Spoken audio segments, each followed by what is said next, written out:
Ladies and gentlemen, welcome along Monday night, the online darts live lounge. Strap yourselves in because the next 2.5 hours, maybe with a bit of Fergie time, but definitely the next 2 hours is going to get jazzy. Plenty of talking points from the Pro Tour.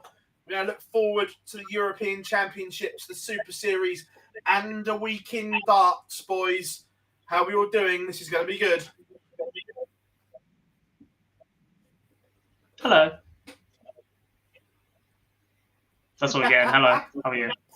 Short and sweet, Tom. Short and sweet. I'm not bad, Phil. I'm all good, mate. Not sure about Dob. You can't be miserable. You can't be miserable at 3 minutes past 8. Does that, or just leads to a really bad, miserable show? I'm not miserable. I'm just saying hello. I'm fine. I'm not even tired today.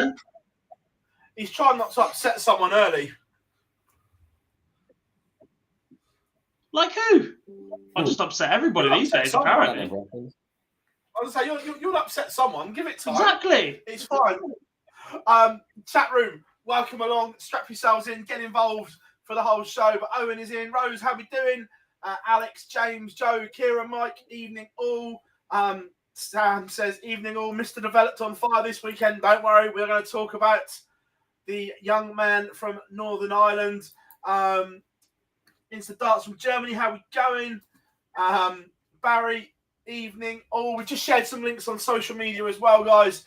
So if you could give them a share for us to let everyone else know we are live, that would be much appreciated. How we doing, Nick?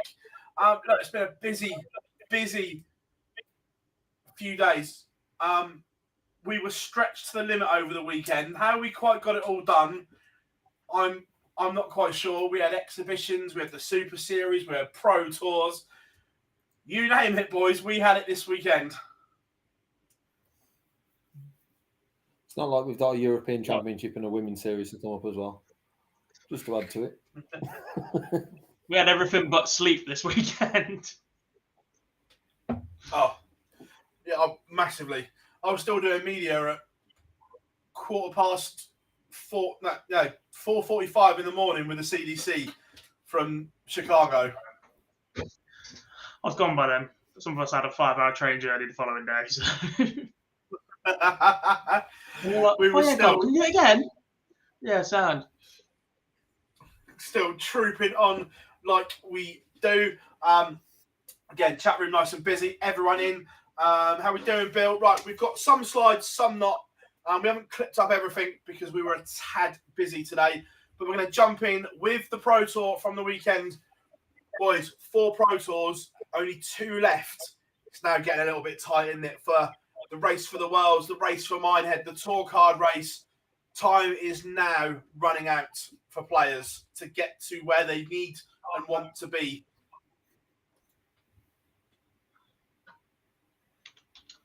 Yes. Yeah. Yes, it is. It's just no idea what I'm even doing tonight.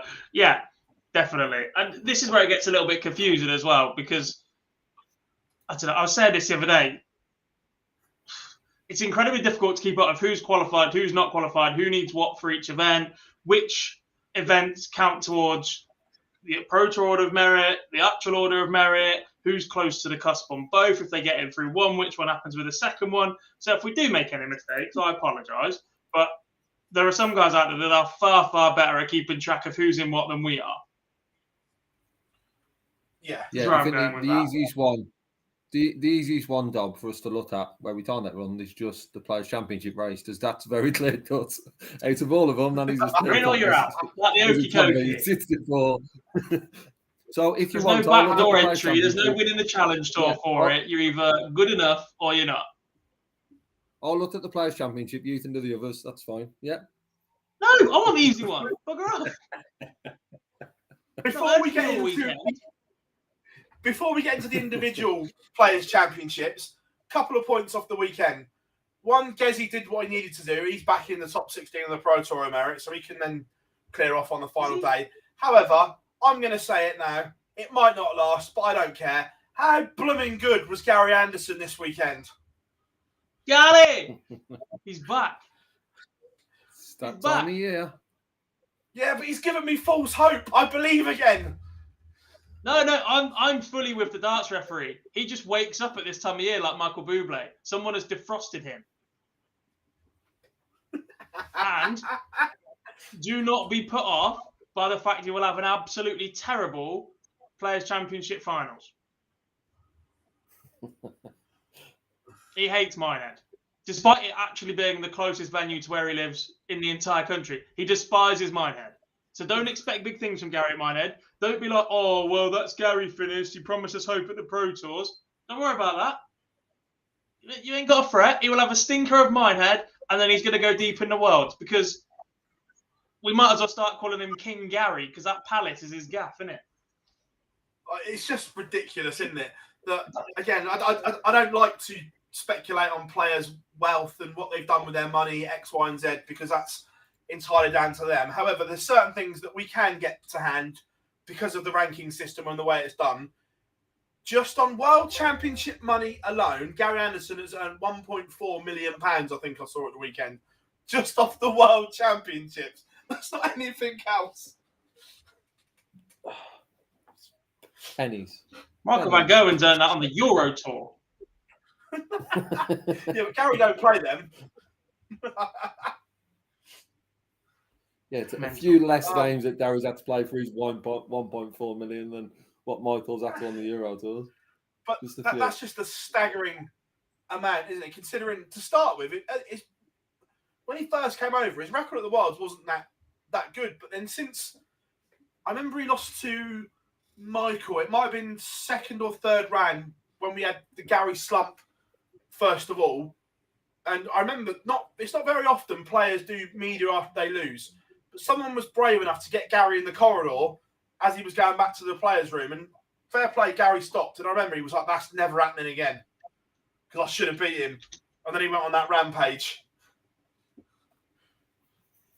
Yeah, it's just, I guess right now is that it's not full sold as the next 2 months of darting action hasn't happened, but it's that hope that there's still plenty of Gary Anderson fans, especially if you look at what he's achieved for 10.5 months of this year, and then look at what he achieved over the past 4 days in regards to how he played.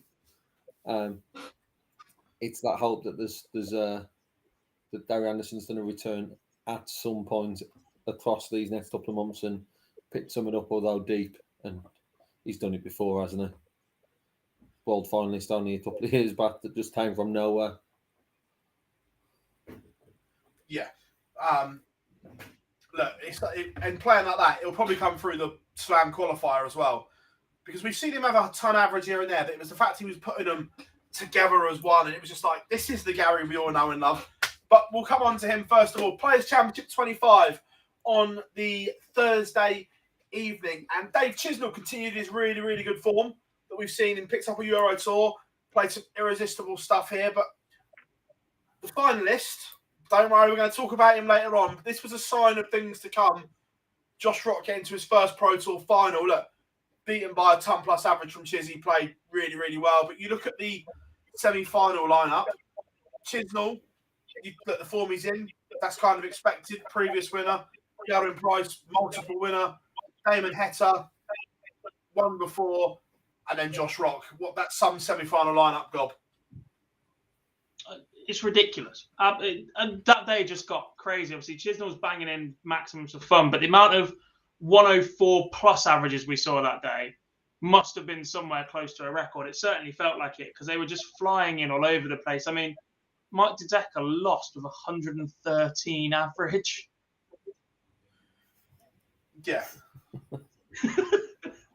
That means every leg he's going out in 13 darts or better, and it's not enough. And shows the quality of the quarterfinal field, that it's not the highest average in that quarterfinal as well, which is then a 114. It is ridiculous. Casual. I mean, apart from, I know it's being specific, but from the 32 onwards, Josh Rock's averaged 110, 93, 112, 108, and then 97. How? 21 years old and he's completed darts. Quarterfinals as well. Merv King a run we haven't seen for a long, long time, and someone else that we've spoken about a lot on this show via the Live League and Super Series, Jean Van Veen making a quarter-final. Yeah, I think Dob alluded to there. No real surprise in the semi-final for and the run how they continued, but there's certainly some shot names in that last 8.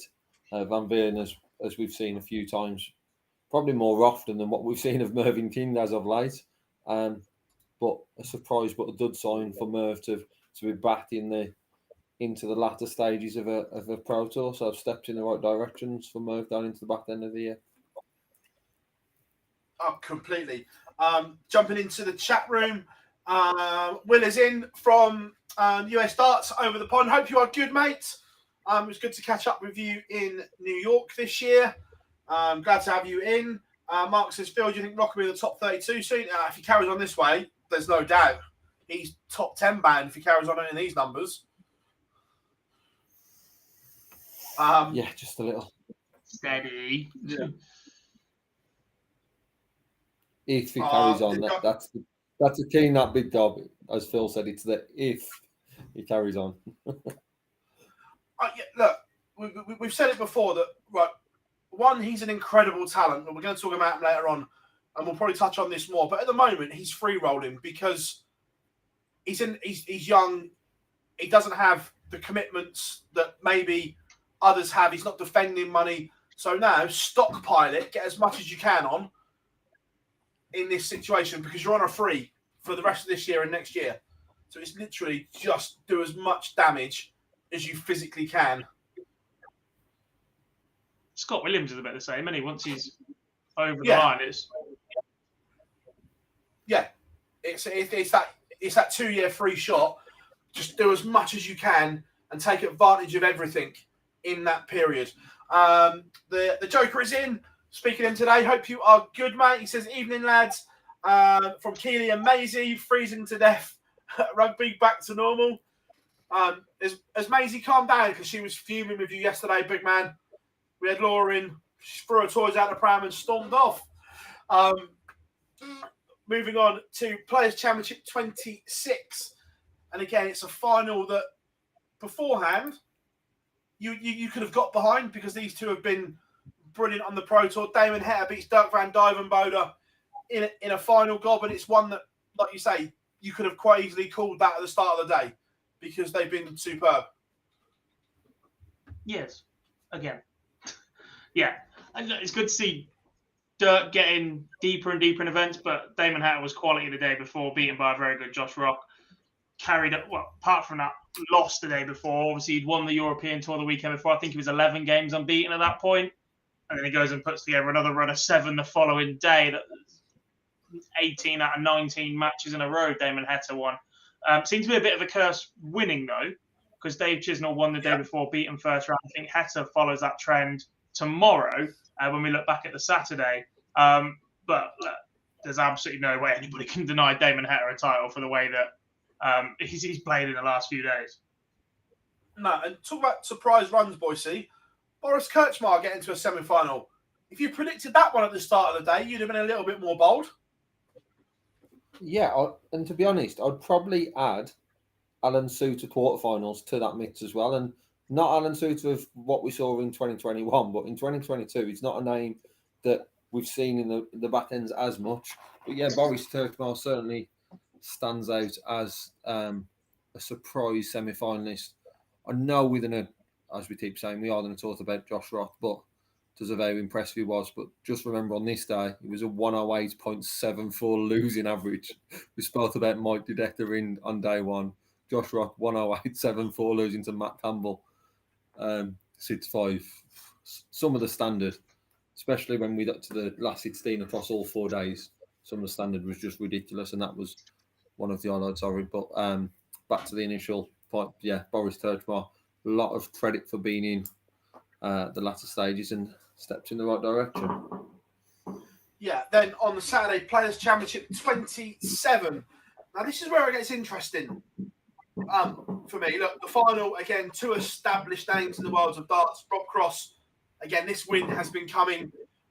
Peter Wright getting to a final.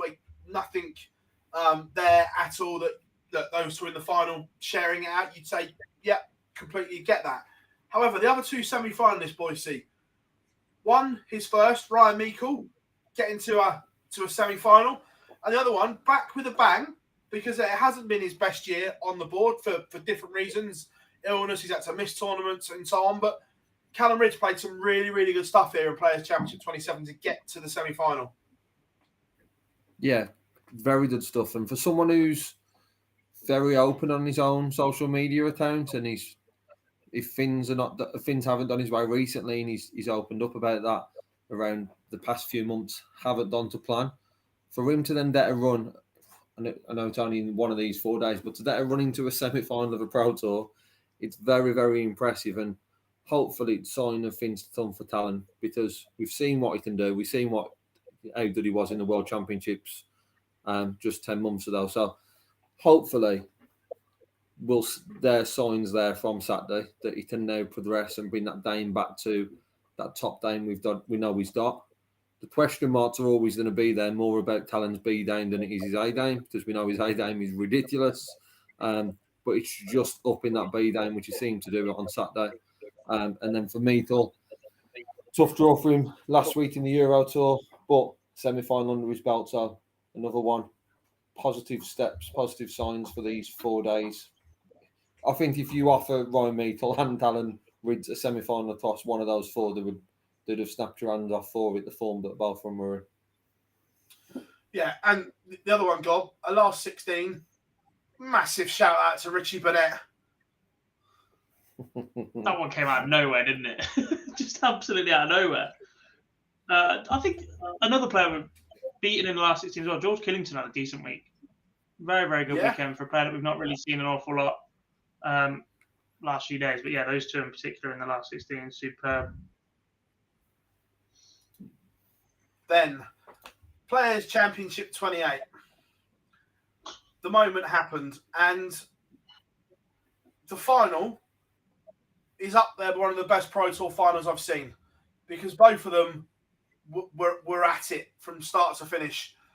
Josh Rock beat Luke Humphreys 8-5, 108 average for Josh Rock, just a shade under 103 from Luke Humphreys as the pair went back and forth, Gob, and it was just a delight to watch. And we saw what it meant to Josh Rock at the end.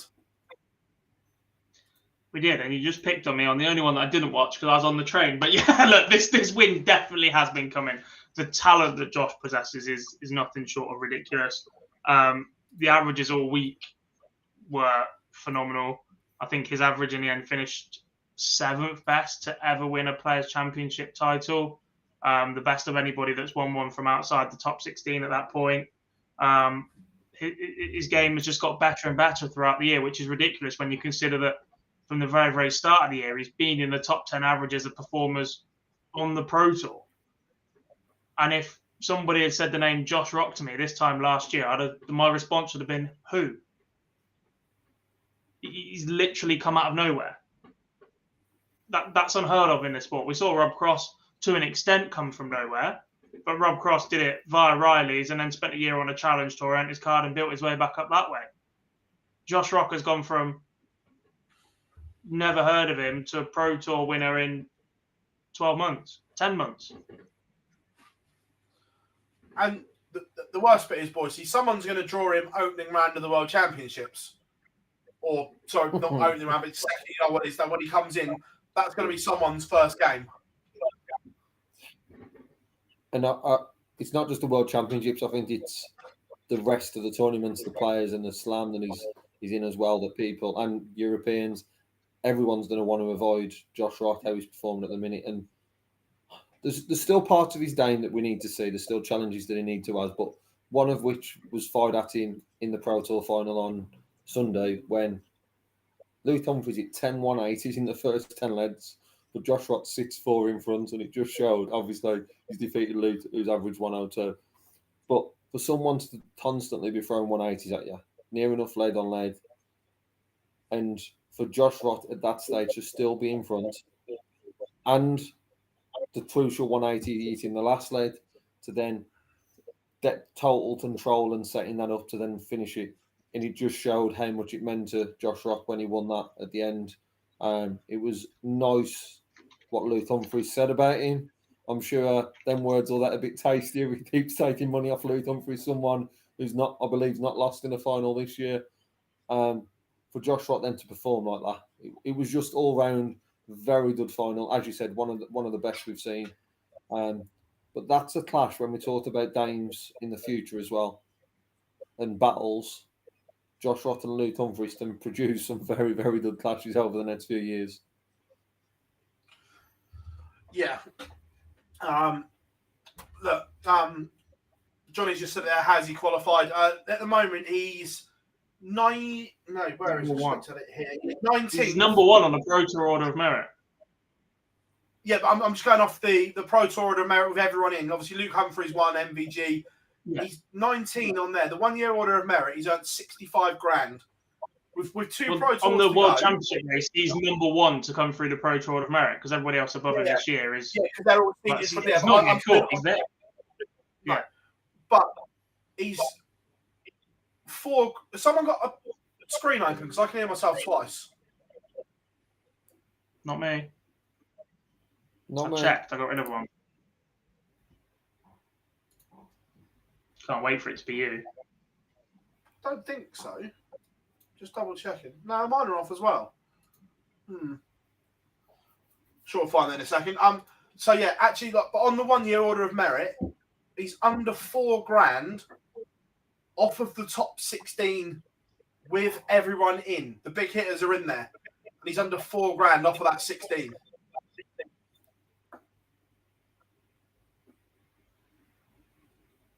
Mad. Yeah. Look, there's still time this year. I genuinely look at the year he's had and think that he could well be the brightest talent to join the sport since Van Gogh. And it has been that impressive this opening year. We've seen Dimitri, we've seen Luke, we've seen other youngsters come through. The way that Josh has performed this year is exceptional on the floor. However, at the risk of getting very, very carried away, until we see him do it in front of a TV camera, not a European tour, till we see him do it in front of a TV camera, still, I don't want to be lumping on him going, he's going to be a 10-time world champion. Because I think we do that an awful lot in sport. Go way, way too early on people. Obviously, the things to consider at the minute, just I don't want this to come across as negative towards Josh Rock. I genuinely think he is the most talented we've seen come to the sport since Van Gogh and Michael Smith, etc., who have gone on to be absolute superstars. We need to see him play on TV, and we need to see him in 2 years' time with a target on his back and defending money. And if he can get through both of them and produce these performances in front of a TV camera, and when the pressure's on in 2 years' time and money's dropping off and he's got to go back and win this Pro Tour again in 2 years' time to defend the 12 grand that he's won from it, he goes and does that as well. Look out for this kid because he's going right to the top. Oh, yeah. Look, there's always question marks around it. When MVG was coming through as the 17-year-old, it was like, yeah, this guy's going to be good. But look, there are always questions to answer. But right now, every time Josh Rock is asked a question, Boise, he's giving you the right answers. And that's all he can do. Yeah, and I think what's crucial, question marks are there about him on TV just because we haven't seen it or we haven't seen enough of it. But what he's got in the next couple of months is because he's qualified for everything, it's going to give him that opportunity. And it's when he has a setback across those, how he responds in the next one. The good one for that to be the Grand Slam is if he goes behind and loses an early group stage game. But when we're talking about avoiding the draw, I will tell you now, whatever group Josh Roth is in, because he's going to be further down in the seedings, whatever group Josh Roth is in for the Grand Slam, that is the group of death right now. Because whoever top seed gets Josh Roth in there as well, that is going to be absolutely brutal. But those are sort of the things that we're saying that are going to challenge him. But right now, it's hard to see Josh Roth not progressing into, I'm with Dob, I don't want to do him say, he's going to then win multiple world championships or anything like that. But it's hard to see him not being a top 16 player in the next couple of years because of how he's producing. It's just how we can build on this going into next year when there is that pressure. It's not even top 16. The level he's produced in the last 4 days is top 4 in the world level. It is genuinely that good. But he has to put that on TV and whatever else. Like, that's how hyperbolic we could get about Josh right now. Yeah, one thing to add to it, at the start of the year, he was still working full-time.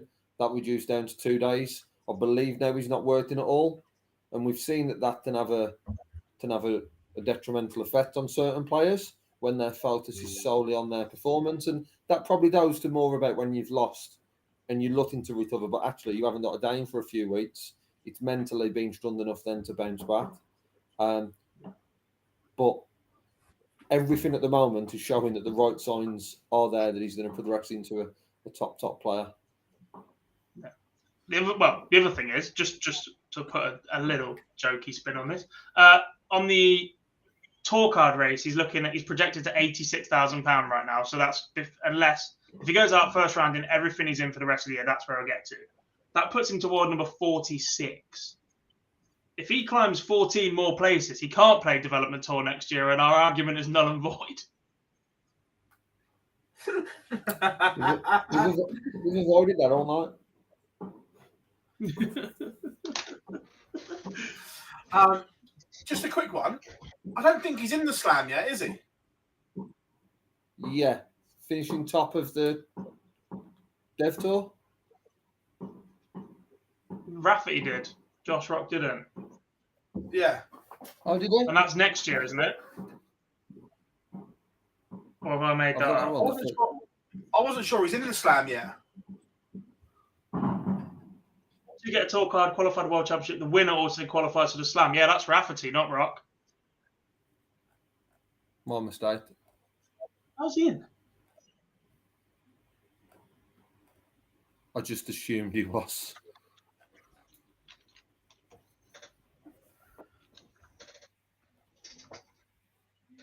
He's in everything else, the Euros and everything like that.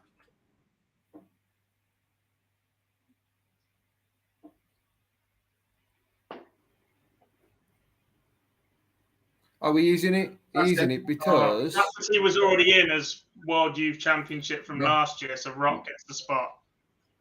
Oh, yeah, and by the way, this isn't a dig at the players, but for the sake of the slam, they need to move the World Youth to make it relevant, because the boys that qualify have got to wait 11 months. So much can happen. And this isn't about anyone that's already in. I'm on about for the tournament itself is having to wait 11 months. So much can happen in that time. Yeah, I completely agree. We've seen that some years, haven't we? I remember quite a couple of players who got to youth final and then haven't reached the levels the following year, and then have got to the slam without playing competitively for a fair few months. Well, Joe Davis was one last year. He played brilliantly to get to the World Youth final. But then had to wait almost a year. And by then, his form's gone, confidence is gone, because he hasn't played a lot. And he basically said it himself. He went to the Grand Slam with no hope, but he had to go there to pick his money up. I think he openly said in the pre-match, he got up to the tournament, there's no way he can win a game before he was in. He was just going to pick his money up. And that's not fair on the players that get there. As in the players themselves. They've got to go there. When they earn the spot, they have to go there in kind of the same form they're in. Yeah, and the amount of money is there. Is it 5,000 just for playing 3 games of first of 5? Something like that. It's about $5,000 finishing bottom of the group or whatever it is. Yeah. So you would be stupid not to, unless something was massively wrong, or you would be there competing for that, just to take that £5,000 on, wouldn't you? So yeah, I agree. It does seem like it's a long way away. Just having a look. 21 and 25. Devil's advocate. World Cup next year. If Josh Rock isn't above Brendan Dolan or Daryl Gurney, do you put him in anyway? Them aren't the rules. What's that? Them aren't the rules. Let's be fair, the World Cup rules have been broken before and they'll be broken again. And I'm pretty sure there's something in the small print that says we can pick whoever we want. Them aren't the rules. I'm pretty sure there's going to be something. Yeah, we don't know what the rules are because there's going to be changes next year, so there may be new rules. Yeah. There'll be a little asterisk next to it. It will be the 2 highest ranked players are picked. Asterisk says rule 1, we'll do what we want. I'm not against the B side.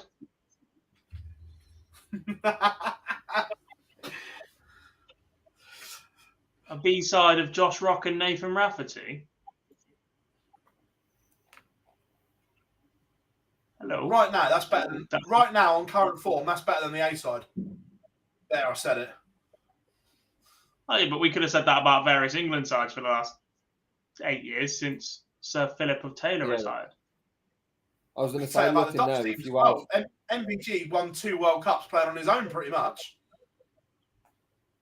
If right now it was Michael Smith and James Wade and against Rob Cross or Luke Humphreys, there'd certainly be arguments for both of those sides, wouldn't there? As an A and a B side. That's not and that's then to add a C side of Joe Cullen and Nathan Aspinall. Right, last one on the Pro Tours. One big concern, and it is a concern now. We've given him a little bit of grace.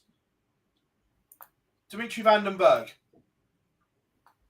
There are huge, huge question marks right now. Are we agreeing? The form this weekend is not good. It's not been great at all. Averages and performances have been a lot lower than what you'd expect from Dimitri. Look, typically he is a TV performer rather than a floor performer.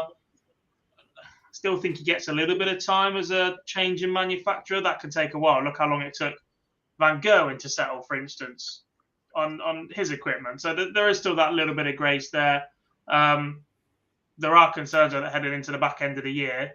A player that will always be in contention for the Premier League, etc., because of how marketable he is not in any form. Well, that's what I mean. The fact that we have got 2 World Series events in January that he will be in contention with, and arguably they're going to have to release those lineups before the end of the world, you'd have thought.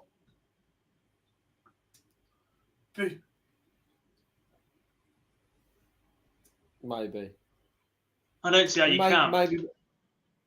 I think maybe, but it might be more the fact that the release 6, maybe 7 players instead of the full 8. We know Peter Wright and Gerwyn Price are going. Other than that, I think it has to come after the World Championship. I don't think it will. No, Anything else is too short notice.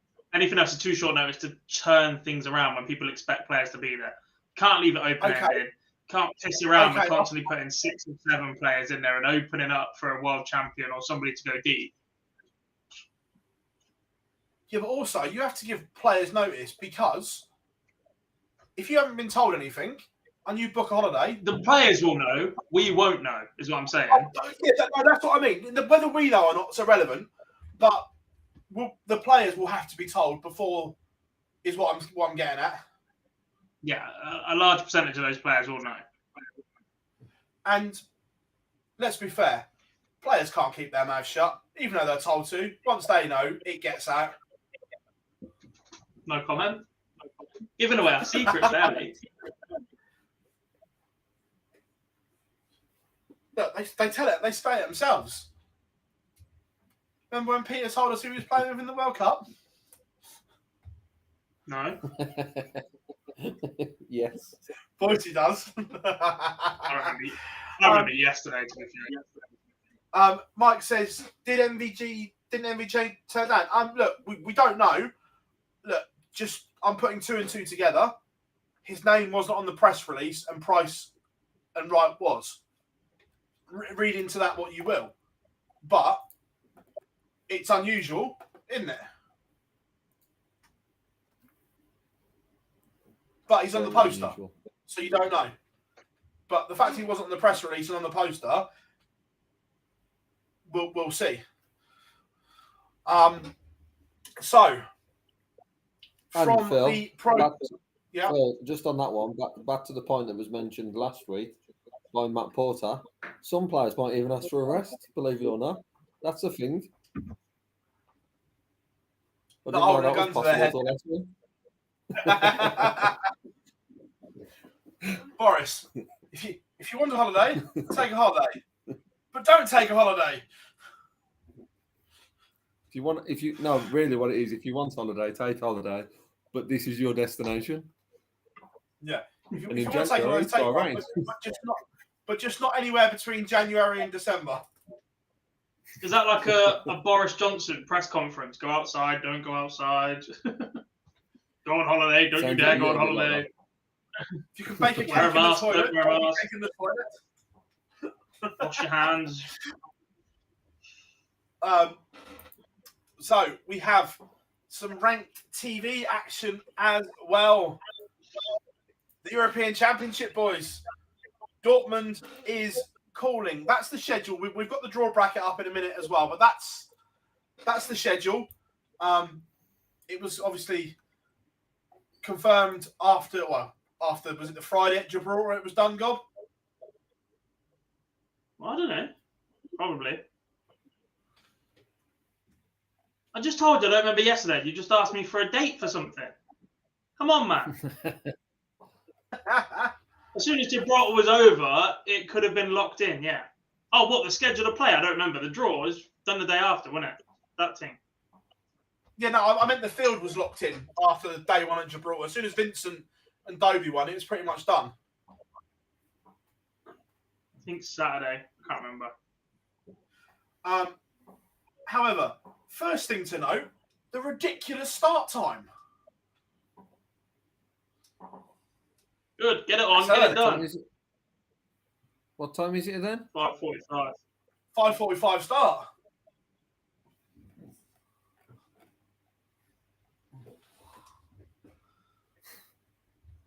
Nice and early. But you can't have a That's World only Series Thursday on and early. Friday, right? I believe so. I'm sure I've seen it. I'm sure when I'd seen it initially and was a bit confused with that time. I'm sure I'd seen that it was only Thursday and Friday. Yeah, I would presume so. Yes. Which I guess but we just to look at it the other side. All three of us were moaning at some point when the Grand Prix was still being played at 12:20. Hopefully that means that won't happen at the European Championships. But still not doing a Sky. It's only a 2-day event, 4-day event.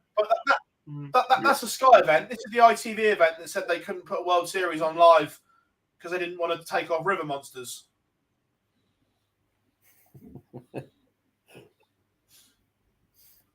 And if you haven't yet, check out the Matt Porter interview. He didn't sound very happy about it, did he, either? I'm not commenting on that interview again. God, you've gone all since you started upsetting people, you've gone all diplomatic as if you don't want to do it anymore. A month ago, you'd have gone in. No, it's not even that. You know why I don't want to comment on that. You've lost your bottle. You've changed. No, I started doing it last week and I remembered it didn't. Something doesn't exist and I started talking about it.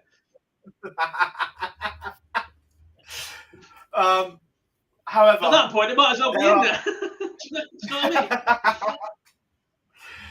I mean? Johnny, you always upset people. But look, there are some standout ties in here. And look, one jumps off the paper straight away. And look, it's a horror tie for both of them. Great for the fans. And what day is it?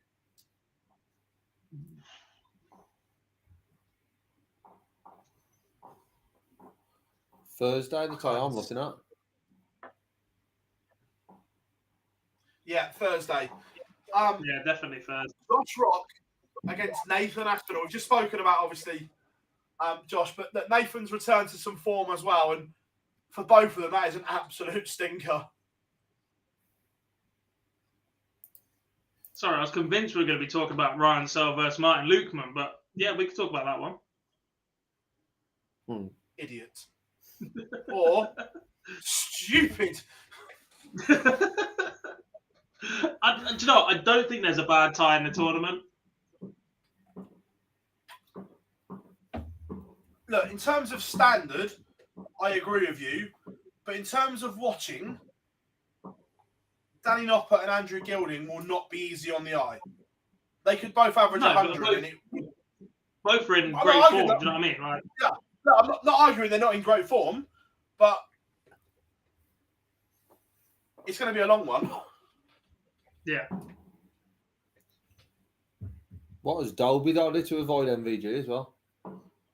It's not nice. To be fair, MVG over the weekend and the exhibitions was genuinely unreal.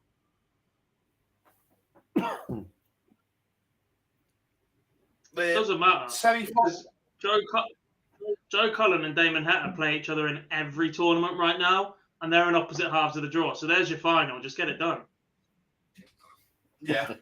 The exhibition in Newcastle, in his semi-final, MVG took out 106 ball, double 3 ball, 125 ball, 25 ball, and 170 3 legs in a row. And then in the final, he played Adam Atkinson, who, look, we've all seen Adam's numbers on the ADC. First time I'd seen him in person. What a future. He's 3-2 up on MVG in a race to 4. Back-to-back 11 darters to beat him. Honestly, he was unreal. Then he beat Aspinall 8-3 in Skegness, averaging nearly 105, I think.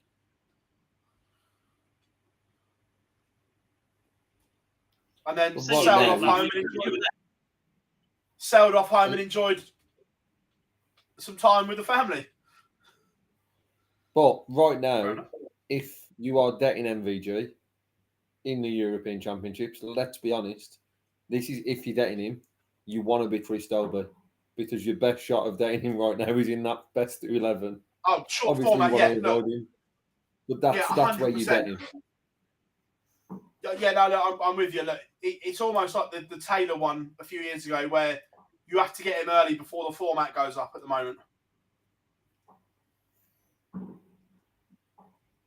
But one thing looking at it in a bit more detail in the draw is the top 3 are all in one half, which should then open up the other one.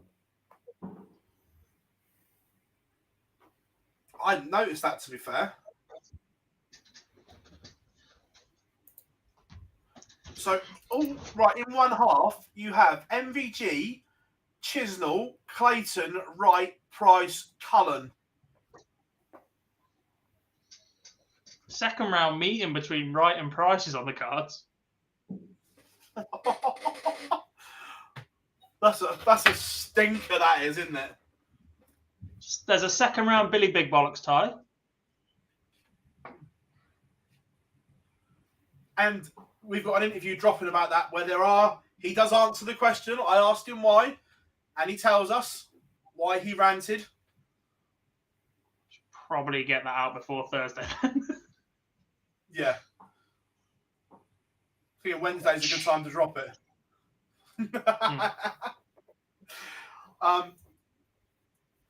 Yeah. Look. Right now, you'd rather be in that top half of the draw. However, look, there's still some fabulous players. Luke Humphrey seeded 1 as well, but that's an interesting one because we saw Joe Cullen go to the European Championships. Was it 2 years ago? Was the number 1 seed for the first time? And he went there and melted. And he openly said it himself. He said it was a different pressure, and I didn't know how to handle it.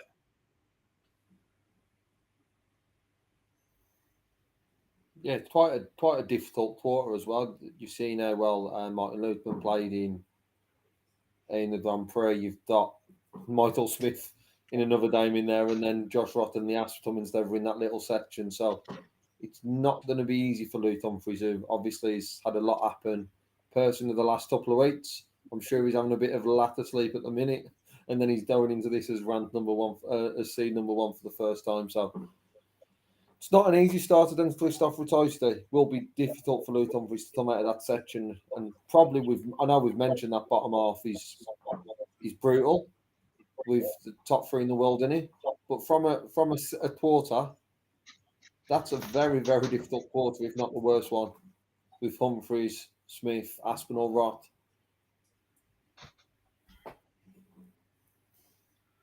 Yeah. Oh, look, it's absolutely rammed, and we'll put the draw bracket order up. You said that quarter's more difficult than the bottom one, Lee? Say that then, sorry. Did you just say the top quarter's more difficult than the bottom one? As difficult. Ooh.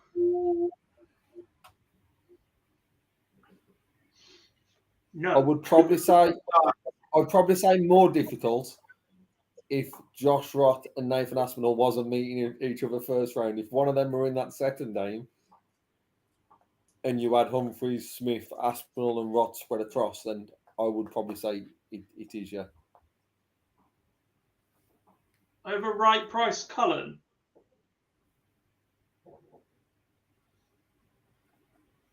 Not sure I agree with that, Mr. Boys. Not sure I agree with that at all. Don't get wrong, the players you just listed are very, very excited. Luke Humphries has been exceptional, but recently apparent, not quite the same form he was carrying at the start of the year when he's smashing through these events. Ryan Searle, yet to see the best of him in 2022. I think that's fair to say. Michael Smith had an absolute stinker on the Pro Tours this weekend. Rightfully miffed it himself about his doubling stats in particular. Asp looking more and more competitive, granted. Josh Rock, yes, still yet to see him in front of the TV versus the world number one and world champion. The world number two wants the world number one back. Joe Cullen, who has added possibly the most dangerous B game on the tour out of anybody. Dimmy struggling a little bit, granted. Gurney on his way back up. And Ross Smith. Nah.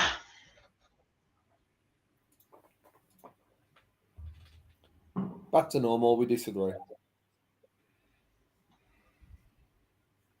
Standard. Your quarter is Southgate in, and my quarter is Southgate out. I know where Phil's going then. Yeah, get rid of him. Suddenly, Bardsey agrees with me. Stand 2-1. Next. Also, as well, isn't Peter Wright defending 120,000 ranking points? As Joe Price would like to say. I don't know. Get some of those rankers, mate.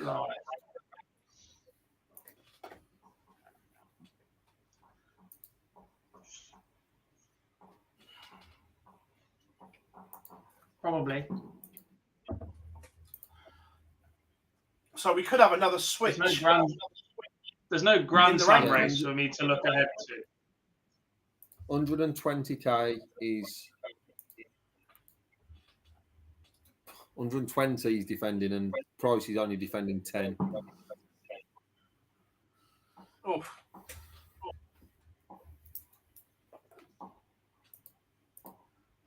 Yeah. Could have a switch in the top then. What's that? 110 difference, but there's only 90 between them. So Wright needs to get to what? Third round and he's all right?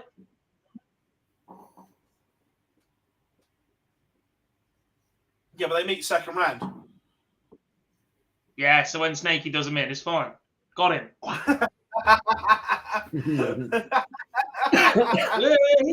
Yeah. I've just pressed the mute button, Boise, so we can't hear him for a couple of minutes.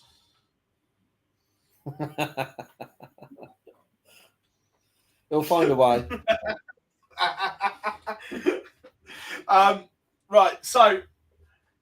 Right, I want, and chat room, get involved in here. I want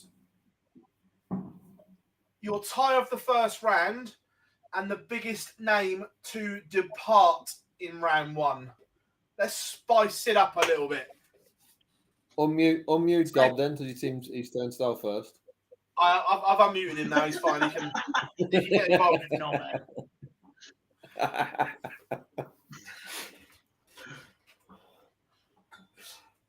So, tie of round one and biggest name departure.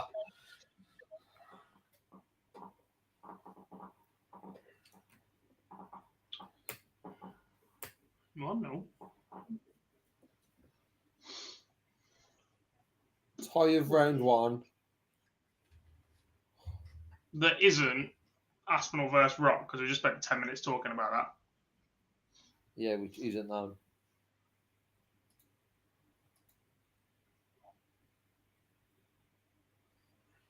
In terms of ability, it's Danny Noppert versus Andrew Gilding.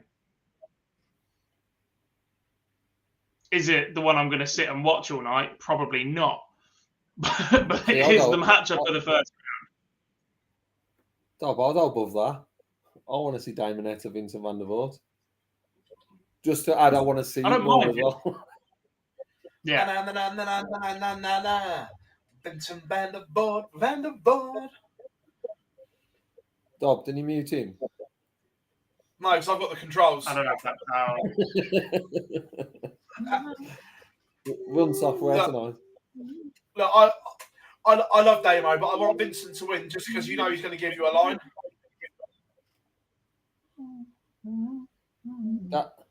Actually, Rob Cross James Wade is top billing. That's where we're going.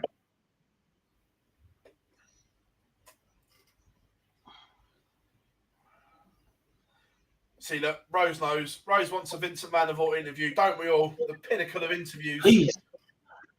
Smash this place up. What was the other one, Phil? PDC to drop? No, I'm not going to go seed because obviously it's off the European. Biggest name.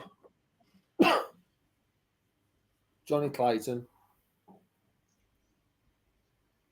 you Clemens? Oh, it's in Germany. Ooh. Ooh. Yeah, but it's still Clemens. I mean, hello, everybody watching from Germany. We love you.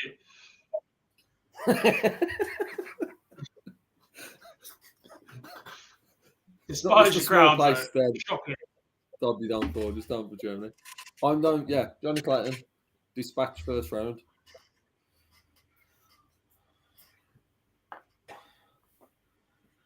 Are you going for Gob? I've got two in trouble. I think Dimitri's in trouble if Gurney gets that little bit of aggression in him. And I'm obviously going to get a response from this. But I think Ryan Searle's in trouble. I think Martin Lukeman's playing much better darts than him right now. I fully agree with you on that one. Ryan Searle's one of the ones I've got a little asterisk next to that he's not in form right now. And Martin Lukeman was a breath of fresh air at the Grand Prix, so I agree with you there completely. Who else do I think?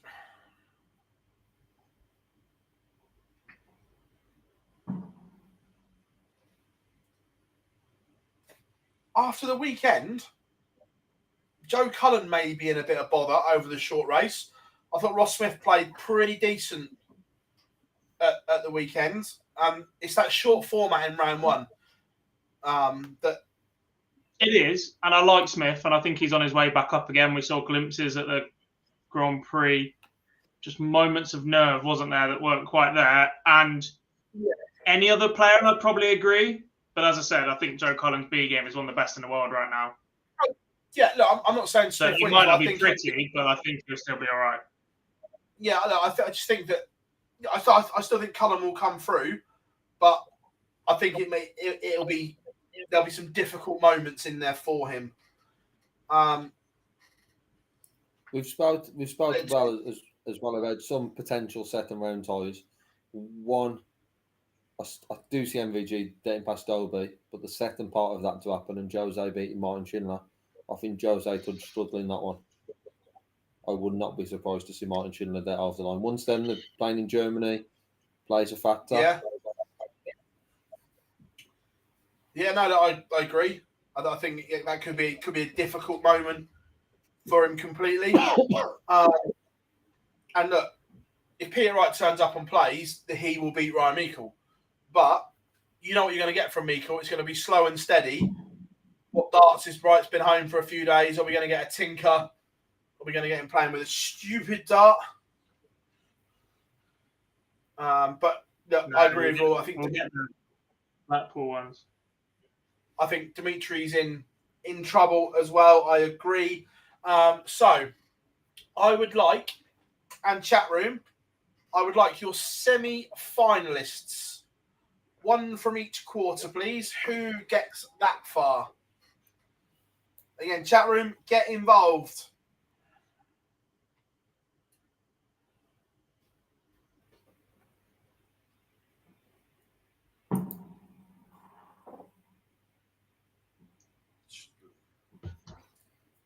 Quarterfinalists. Crikey.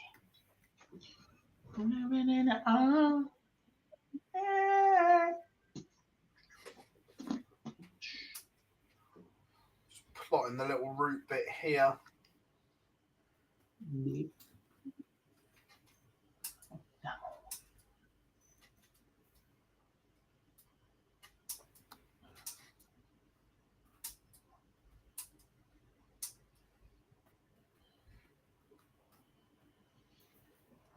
What are we going for? I got Who wants these. to go first?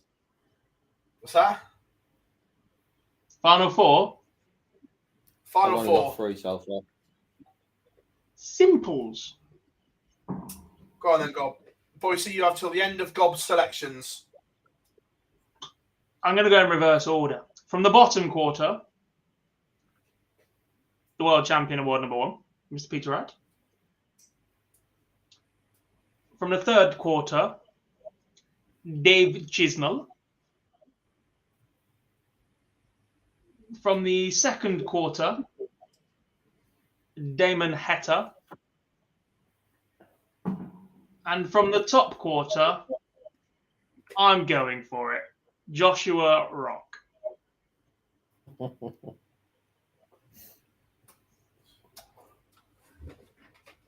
Boise? So it'll be Rock, Heta, Chisnell, Wright. I've written mine down as Dob was doing his, but I went from top to bottom. I wrote down Josh Rock. Then I wrote down Damon Heta before we said them. And then he just said them, and I'm like, do I change them now and not tell anyone I've wrote them down? I'm going to stick with them. I've got a different bottom too. Do you have MVG and Price by any chance? Time look past MVG and Price. Yeah. I hope we do have a second round tie between Price and Wright, and I hope I would like to see the winner of that still face MVG in the semi-final. Just from a standard and a quality-wise game, I think we can have it. There's a few names in that bottom half who can obviously cause upsets, but just can't see past MVG and Price. I think they're, as much as we talked about the top 3 at the minute, still think MVG and Price are just slightly better than Wright at the minute. For me, the top half, the top quarter is the hardest one to pick for me. I am going with Michael Smith will play Dirk van Dijvenbode. And we all know where I'm going in the bottom. The semi-final will be the best game in world darts right now. It will be Michael van Gerwen Harry's not there. against Gerwin Price. So I've got the same top half semi-final as Dob and the same bottom half semi-final as Phill. God, I'm screwed. You're done. Stick a fork in him. He's done. Shrimp is on the barbie. I'm looking forward to a Sidler Check, Rasma, Schindler, Roby, John, last 4 now. No, you know what's going to happen? I'm going to let both runs. So it's going to be, Dob, it's going to be your bottom half versus Phil's top half. Me just at 0 and 4. I'm sure you will. So, from your semi-finalists, I would like a winner and a runner-up, the same as the chat room. Come and get involved. Who will win the 2022 Kazoo European Championships and who will finish runner-up?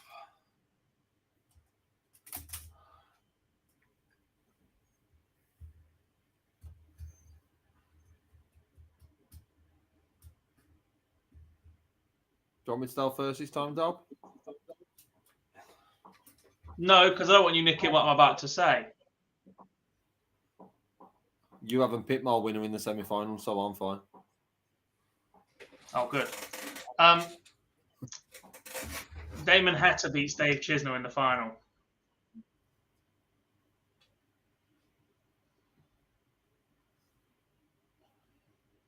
No, he doesn't. Yeah, he does. MVG. Dave beats Chisnell Damon don't win Heta in the finals. final. MVG beats Damon Heta for me.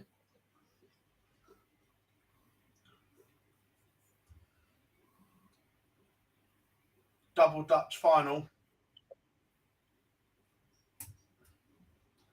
MVG beats Dirk van Dijvenbode in the final.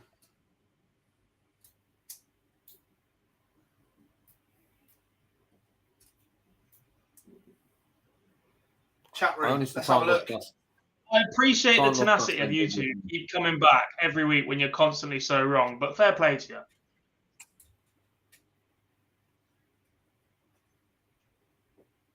It's boring and it's very much the same, but I'm sure I've picked MVG to win all but the match play. No one picked him to win the match play, surely not. No, I priced to win the match play, but I did have MVG to win the Premier League and the World Grand Prix. Of course you did, Phil. Standard. Got to back me boy, haven't I? The same as you back Wade every time. Or just back Damon Heta, which, by the way, would earn him a spot in the Premier League. Would it? Oh, I don't know about that. Rob Cross won this tournament last year. Didn't get him in. Did, but Rob Cross didn't win the World Cup as well.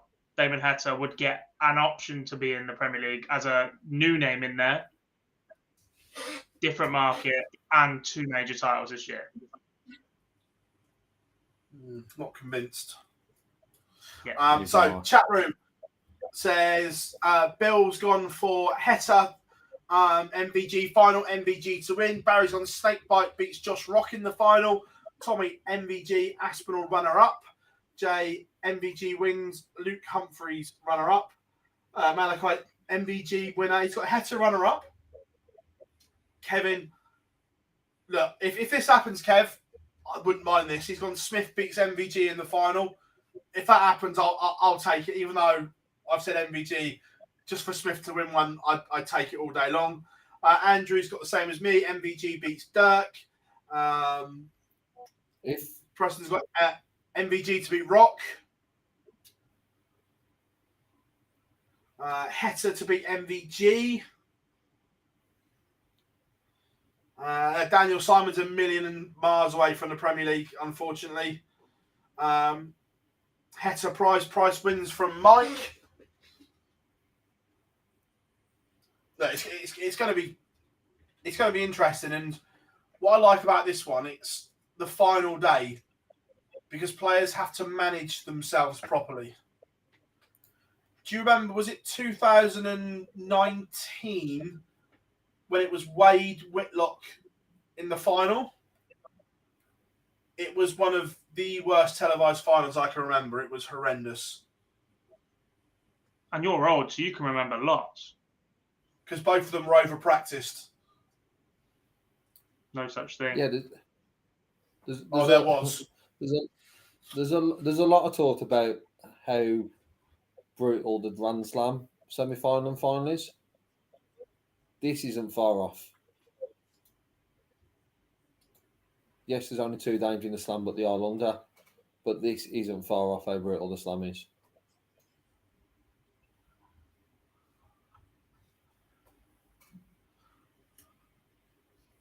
No, I'm with you. Slam sucks.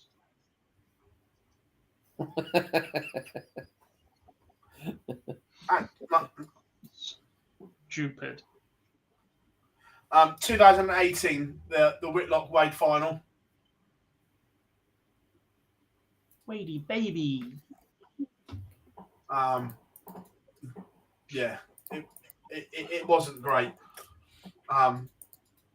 But there we go. So that is the European Championships. Also, this weekend. We have the Super Series final, boys. Gob, your first trip down to Pompey. It's a little impressive, isn't it, when you get there and see it in the flesh? Yeah, it's solid. The different sounds weird, but the difference between a weekday session and that Saturday night as well is crazy. The difference putting a crowd in there, mates, is superb. The atmosphere the venues becomes alive at that point as well, like the buzz. Obviously, it helped that it was Champions Week, so there's just that little bit more on the line. The players are brilliant all week. Yeah, it's a ridiculously good setup. Yeah, and look, the darts itself. Before we come on to the darts, there was some news fed out last week. The link up with the ADC. At least one will be in. There's obviously two this week, but one place for an ADC player. Great news for the amateur game with all the turmoil that's going on at the moment. There's a clear path for players to try and win a spot on TV. Boise. Yeah, as you said, it's great for the amateur game. We've seen for one individual financially how much it's benefited him last week. But that aside, how many players that the Lively Super Series has benefited so many spoke about it in other at late side. So many people spoke about it who've gone onto the Pro Tour this year. The benefits of playing in that, playing in the brutal nature of game after game, day after day, it's just a huge benefit. So for the amateur game, it is huge steps for me, and a step in the right direction. So it was great news coming out from the ADC and Super Series link up. Yeah, look, and sorry, Phill, one other point to add to it is not so much now, but previously there was a few people on socials who were, oh, it's the same people, oh, we're only seeing the same faces. What this is doing is it's also giving that wider opportunity to some players who either we haven't seen before or we don't see as much to go out there and qualify for the Super Series. So it is in the hands of them to go out there and don't qualify for it. So it's another benefit, and those haters who I disagreed with at the time. So I think this is some great variety in UK players and foreign players. But that now opens it up to every amateur player. Yeah, the thing that irritated me about that is when we were having, okay, yes, there were a lot of samey players at the start. It was like we were in the middle of blooming travel restrictions. We couldn't get Europeans into the country, was the thing. It was just like, just give us a chance here, will you? When people were slagging it and whatever, it was like we can't get people into the country without quarantining and stuff like that. But ever since we've had Makuru over, Dan Lalby and people like that. So it's just like, look, we'll get it right. But not only that, is after the one before the Slam, the ADC Undisputed Nights are going to be held here before a final. And again, that does wonders for that because, let's be fair, look, Steve and Scott have done a tremendous job with the ADC. The tour stuff looks fantastic. The branding's on point, the social's good, but some of the belt nights have still been a little bit ropey in terms of the coverage, the venues, and the stream. Where bringing them here, it will be streamed, one, on our YouTube channel, which is great, but two, to the standard where people will be able to see the board clearly because the high-tech spec and system that is here, it will be commentated on, presented like the Super Series is, Gob. So that's huge for the amateurs that are competing in these matches. Yeah, I think that entices more to bid. Look, the bid process makes sense when you look at it, but part of that was you bid for them to come to your venue. So whoever's holding the title, part of that bid is travel costs and whatever else to come to a venue. And the hope was that venues might assist with some of the costs of that bid, putting it up, selling tickets on the night, etc., and then helping with the streaming costs. Well, not every venue has Wi-Fi or internet good enough to send out a stream of the quality that's required if you're going to be stumping up for what is effectively a money match game. It's an old school money match game with belts on the line and titles and king of the hill, last man standing, however you want to phrase it or have a look at it. So, yeah, look, the concept's good. Putting it in this venue, you know you've got to travel, you know where to take players on. The streaming setup will be better. Well, I say better. It's one of the best in the country, if not the world, in terms of the sport right now. So, yeah, look, it just makes sense. Going back to finals night, you can see a picture of the man there. It was Conan Whitehead who takes the very first Super Series title, and you can see what it means to him, boys. And he played some side stuff. Rode his luck at times. Players missed darts here and there, but overall showed grit, determination, and just fire in his belly. And look, they all had their own reasons for wanting to win, but you can't begrudge Conan the victory. No, it was excellent on that night. It was excellent in the tense moments. Obviously, there was a lot of cash on the line, so there was plenty of those tense moments, especially on that Saturday night, but you could see it early on in the week. I think in terms of character, Conan was a lot more fired up than anyone else perhaps we saw on that stage, and I think that helped him throughout the week as well as this final, because he'd set that tone, because everybody knew that was how he was like. Once things did go his way, or he pinched a leg or whatever else, there was just that little bit more that let everybody else know that he wanted it. And in such a short format, I think that plays a part in people's mindsets. Graham Hall was fantastic value for the entire series, beaten in the final just by his own admission, just couldn't get going, missed darts in the first leg, missed darts in the second leg, and never really recovered from that. I don't want to knock anything, but we were a dart away from an even bigger story. Chris Mason was fantastic. The week he qualified, okay, you can look at the numbers and say that it perhaps wasn't the most difficult of the 12 weeks that we put together, but he still came through that. Mark Dobbridge was fantastic. Tony O'Shea was competitive, etc.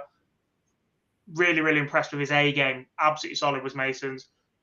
Gets into Champions Week, tough field, comes through that, solid work from him as well. And then actually in finals night, to be in a group with Conan and Josh Payne, who Josh Payne started the night as bookies' favourite, as the most recent off the tour in A-game ability, whatever. Conan, solid. Him and Chris had some good matchups early before that.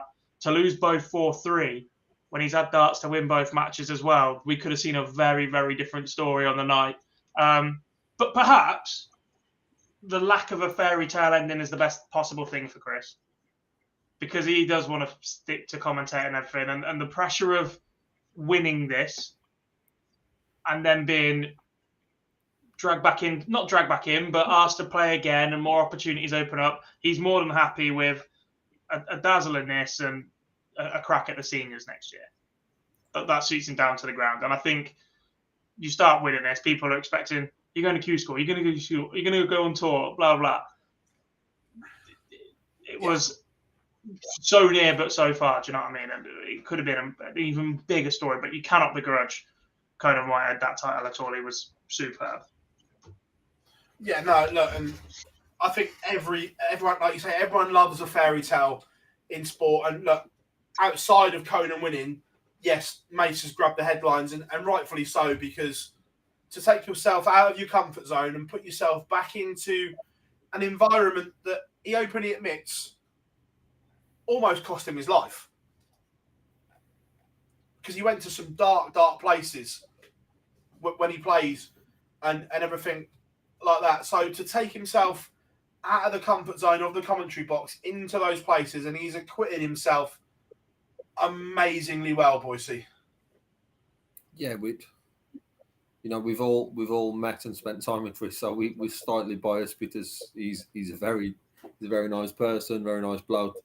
But to actually see from the outside of the journey that Chris Mason's done on with darts in his life, but in darts, and then to come back and, just to qualify for finals week was a fantastic story. And we waxed lyrical about him last week in getting to that stage to then come back on finals week. And for me, it probably helped him being in the last week and then being able just to have a few days break and then come back. But to then put himself in a position to qualify for Saturday, to be in that group was just very difficult. It was always going to be a struggle, but to be still competitive and lose both of those 4-3 just shows the level that Chris Mason can still play to. And for the seniors fan club and the seniors followers, it's only a good sign. Yeah, no, look, so many stories. It's unreal. And at stage 2 started today. And again, belter of a group. That was for sure. It was been superb today. A couple of questions on the Super Series. And how's the current criteria? All players handpicked?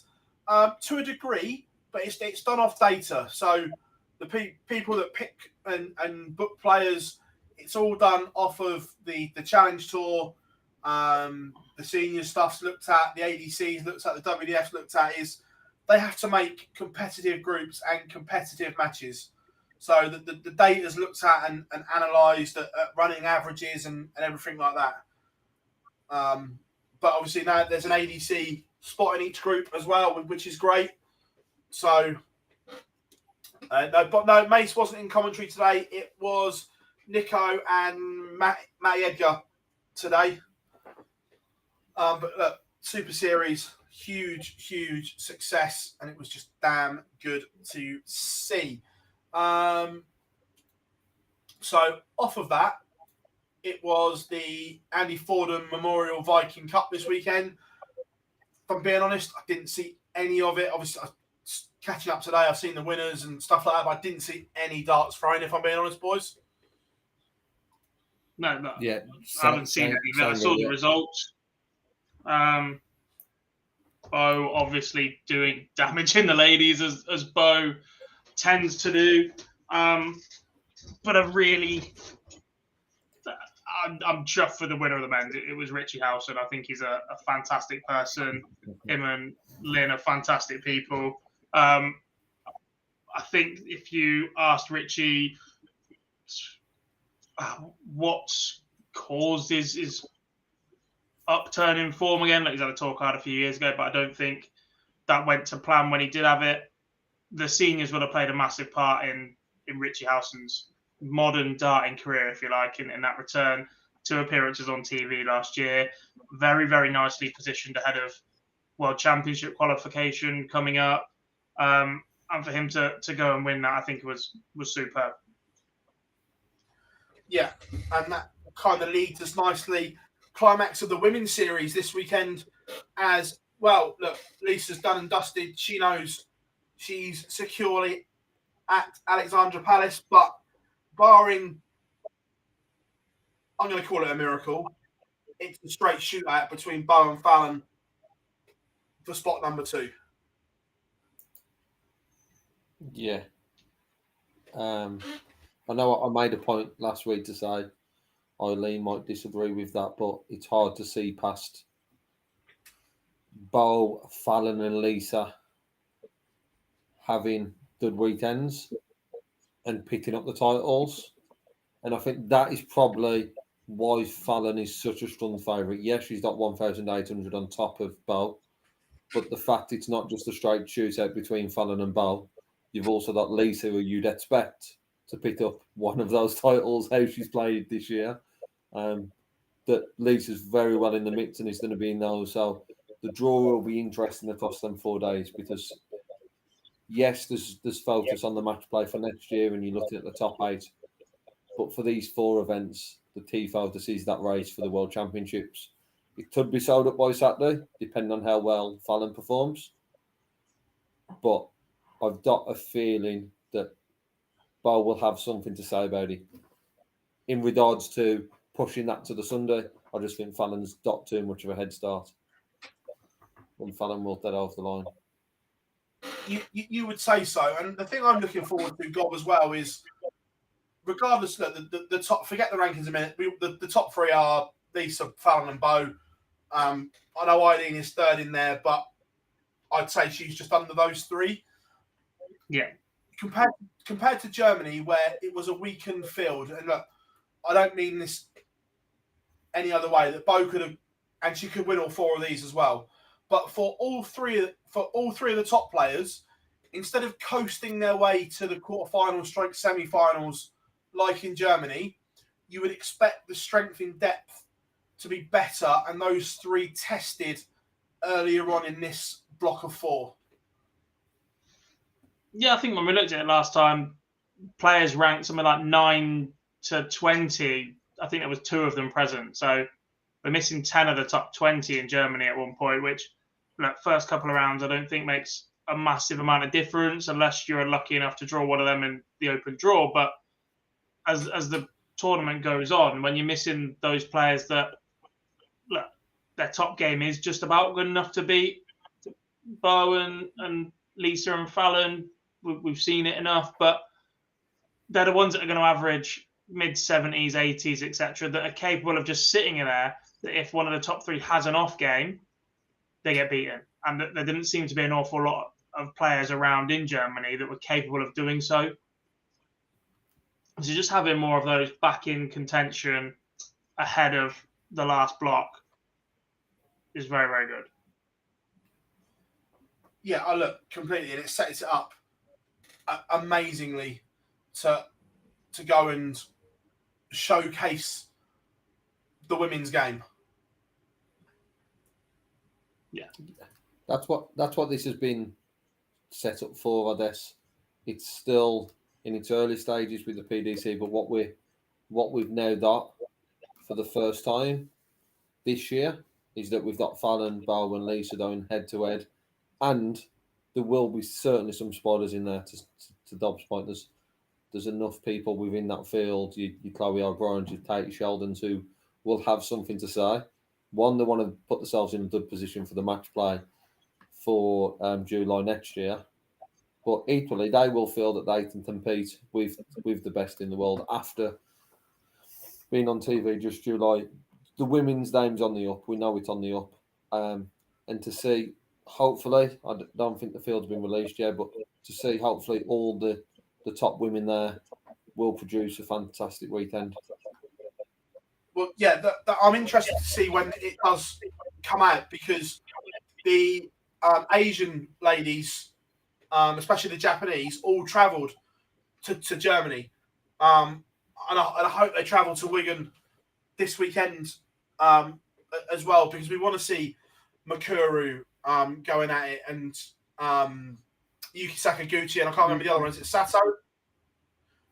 Go at it, because they've shown promise. We've got Aileen, Lorraine, Katie. Although mix blends into such a good tournament, is the thing. If we can get them all in one room together, it could be fireworks. Especially if Trina and Dita go as well. Like, they've got so much experience between them. Well, and the top level game to switch it on. There's no reason why Trina shouldn't go. Is it Hungary this weekend, which is only a bronze event, I think? I'm just looking as we speak. I'm sure it's Hungary bronze. Hungary silver. Silver, okay. So, look, we all know, obviously, Dita is invested in the WDF in terms of she's on the board and everything like that. So she may go to Hungary. But in terms of everyone else, it should be a damn good tournament, hopefully. Should. And you're going to bugger off for 2 days and leave me to stream it on my own. I might be able to pop on Sunday, because we don't normally get interviews on the Sunday, do we? So Sunday may be a goer. Hey, look, let's be fair. Saturday, we're all going to look when the draw's done and see which half of the draw, because 2 of them have to be on the same side. It's just a case of which one it is. At least. All 3 of them. All 3 of them could be on the same side. Not if it's been programmed, right? I mean...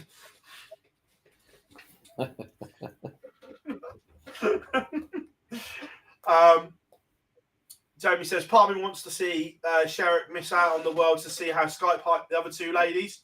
Look, Sky will hype the other two ladies because they're invested in ladies' sport. Will it be to the extent of Fallon? Not a chance. Don't get me wrong, they'll get coverage still because Sky do back the ladies' sport like we've seen in the cricket, the 100, the Super League and everything like that. But will it be to the same extent? No. Let's be honest. I agree, but with the caveat of if they then go and win their first round game, the hype into that second one will go up a level. And then maybe not to the extent of Fallon because we've seen it. Pre-tournament. No. But if you'd expect it to be Bo, who would be in if it's not Fallon with Lisa. But if they can get over the line in the first round game, I would expect the hype to be more. I still don't see matching the Fallon at the moment because of what Fallon's done on TV. So from there, right before we open up question time and everything like that, we're bound to have missed something. Week in darts. So what have we missed, boys? What have you got on your lists?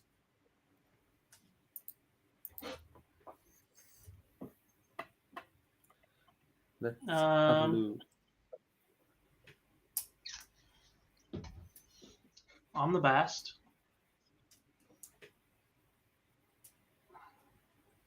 Didn't play Vodka You read off my list? League. I'm just going off the top of my head. Southgate out. We've done that bit. MVG to win another TV title. We've done that bit. I think we're all good, mate.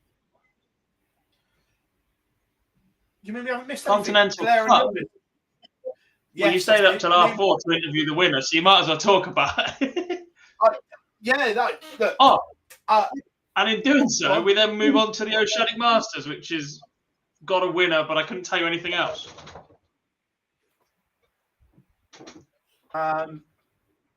So CDC Continental Cup brings to the end. We always forget something, but yeah, look, it was a damn good tournament, and I loved every single minute of it. It brought to an end to their season.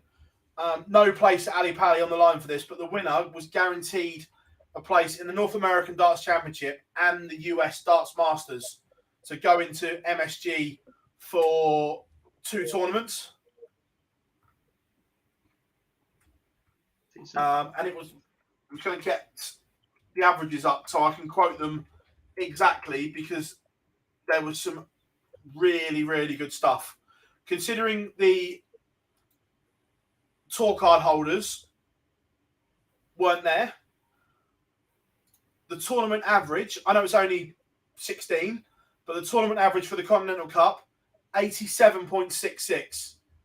I think that is very, very good, boys. For an associate tour, that stacks up well.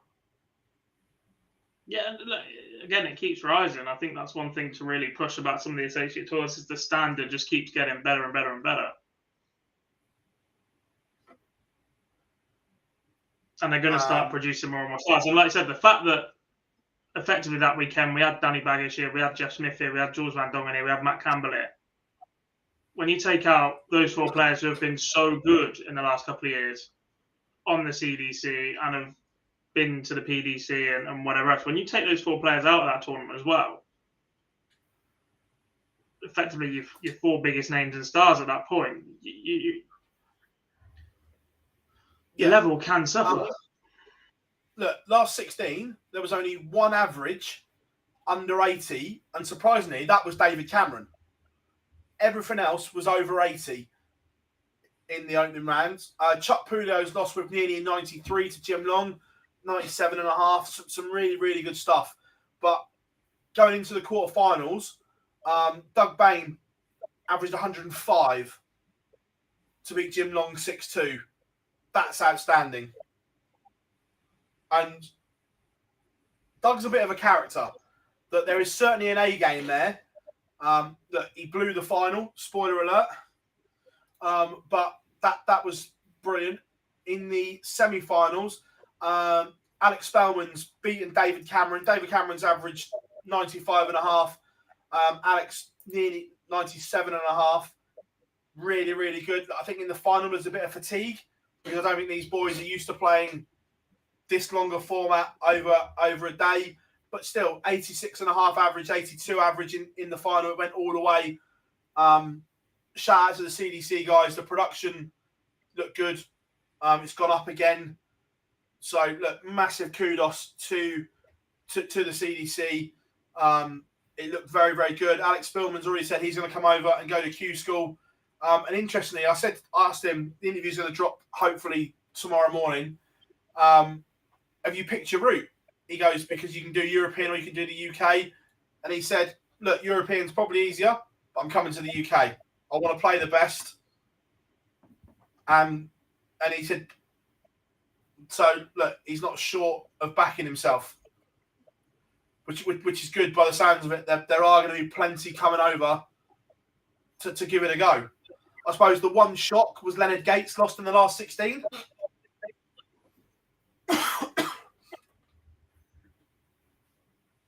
But look, overall, confused by choosing the UK over Euro, to be honest, until that standard changes. But yeah, look for me, look for get shafted by the draw in Europe and pick up 4 of the players expected to pick up cards early rounds. But I think there are less surprises, less players that we expect to get a card failed to get a card through Europe. Yeah, he also said as well that he did Europe before, and it was strange in Germany because over here you can still speak American, English. It's the same. Going to Germany, it was all very different and strange, and didn't feel settled. So I get the decision, but for ages the DPA had always been looked at as the premier associate tour. I think that's fair. Yeah. Right now, I think the CDC has overtaken the DPA.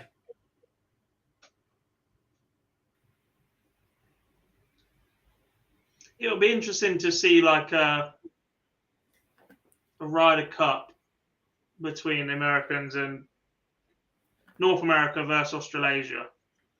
Funny you should say that. It's being that the powers that be on both are speaking about it.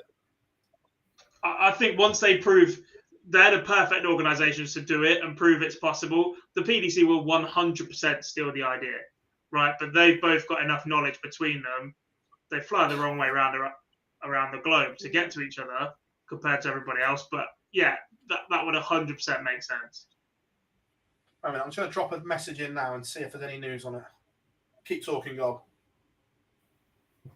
I'll just run out. You could have done it while I was saying the PDC will nick it.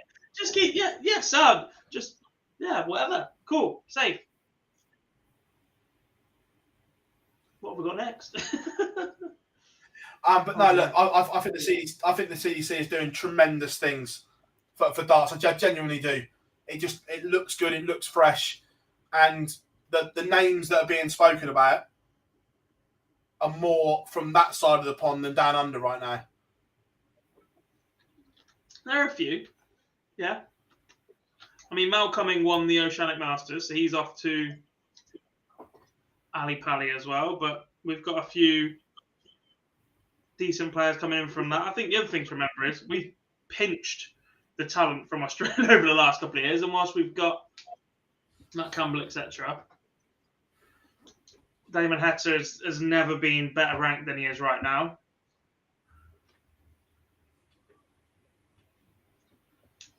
I also think that to say that Australia struggled with COVID pretty much more than anybody else, Australia and New Zealand, because they were just shut down completely. So they were the last ones to return. So they are about 6 to 9 months behind everybody else.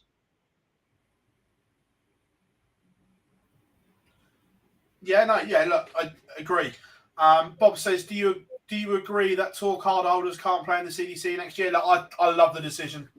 It's it's a great decision by Anthony and Peter and the guys over there. Great decision. Shut the back door. Words to live by. Yeah, no, I love it. It's just the drama, Mick. I just love it. Right, message back. Yeah. It's something we want to do. No firm dates or anything like that, but hoping for further talks in December to get something sorted, basically. So yeah, look, it's on the cards. They want to do it. But yeah, superb. Like you say, the Oceanic one, I didn't see a lot of it apart from Mel Cummings beat Gordon Mathers in the final. Beat Mathers? Beat Gigi in the final. Gigi stayed down under to play in the Oceanic Masters to try and But get no, that way. no, not a fan of that.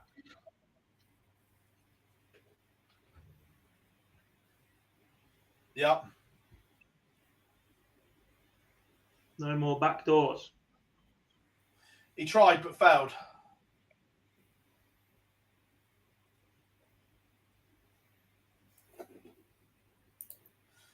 So, are we good for question time now, do we think? Yes. Can't think of anything It's that else. time, folks. Question time.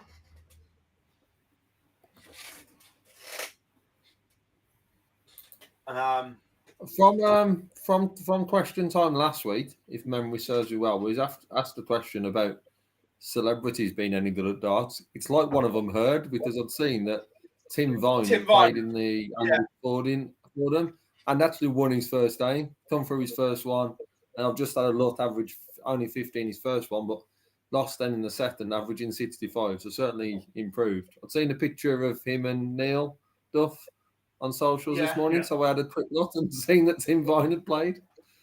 So, he can play. He genuinely can play. If anybody gets bored on YouTube and you've watched every single video that Online Darts have produced, because obviously that comes first, go back and look for the Comic Relief Does Darts. They held it at the Lakeside. It was a celebrity with a dart player pairing. Tim Vine played in it. Lee Mack played in it. There's certainly some talented celebrities that are famous for other things. Good comedy as well. Just out of interest, boys, so you keep saying it every week. Are we expecting an announcement this week? I don't know what you mean.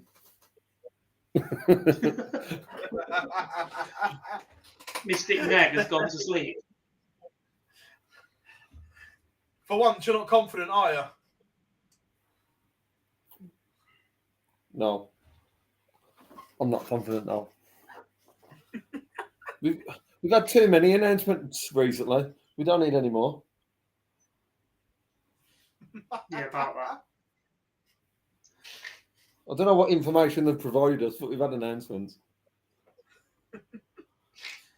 We're not then involved in that. We're having a week off from that.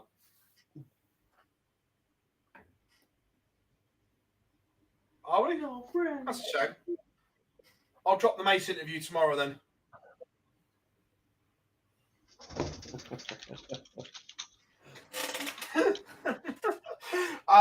Right, into the chat room. Big Johnny says, question, can we have a decent nickname for Josh Rock before it's too late? Yeah, I'm with you on that one. Look, I bashed Louis Williams a bit for stealing the Prince of Wales, so I've got to stick to my principles and bash Josh for nicking Andy Jenkins.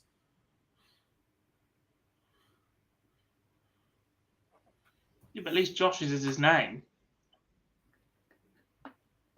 Hey, I've seen Jenks knock a good few people out, including the 5-time champion of the world. No comment. Anyway, you wait till I go through Cosham again, mate. I'll have him. You're the new king of Cosham. I am the new king of Cosham. Not sure if that's something I want to be proclaiming loudly or not, but I am the new king of Cosham. There's nothing you can do about it. Yeah. Yeah, Daniel, so at the Worlds, the the 32 on the Pro Tour Order of Merit get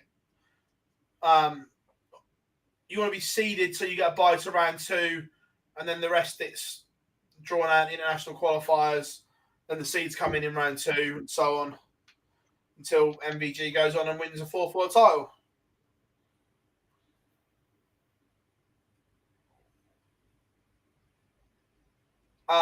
Will Dozer go to the Slam qualifier, do you think? My gut says no. I agree. Clean sweep. Get the brushes out. So if we're all agreeing, he's going then. I hope Devon makes Ali Pally. He's got it all to do. Kind of fluffed his lines in the African qualifier, so he's got to go through the PDPA one. What's the situation with Corey Cadby at the moment? Your guess is as good as mine. He pops up on Facebook every now and then, and then disappears. What's that, mate? How good would it be to see him back? Just on our I'd love to see in anything. Yeah, I would love it. I can dye my hair and scream at the camera a bit if you want. Yeah, you got to be good. I'm King of Caution, mate. Who the hell are you? All right, son. Right, let me get the any more regional events. Yeah, there's a few to go. So October the 30th, which is coming up this weekend, is the Indian qualifier. Then the PDC Europe Super League winner to come in. Southwest Euro qualifier. East European qualifier. West European qualifier. The World Youth Champion. 2 PDPA qualifiers. And 1 that's floating around, which we all think will probably go to the PDPA qualifier at this late stage, boys. Probably. You'd think so. Yeah. Or unless they put a max on tournament on.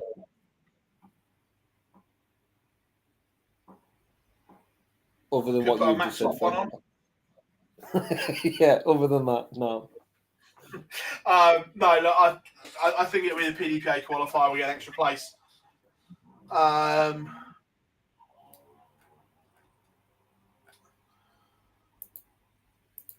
Johnny says, do you remember Showbiz Darts? Holly Willoughby dressed as a fox? I don't remember this.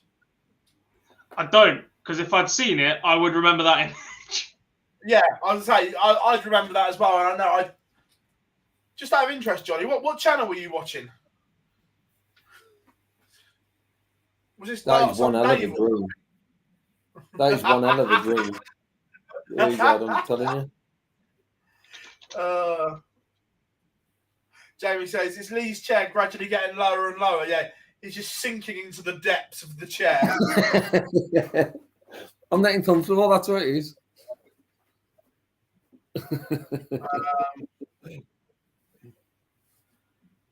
The next nation to win a PDC World Championship. Oof. Next nation.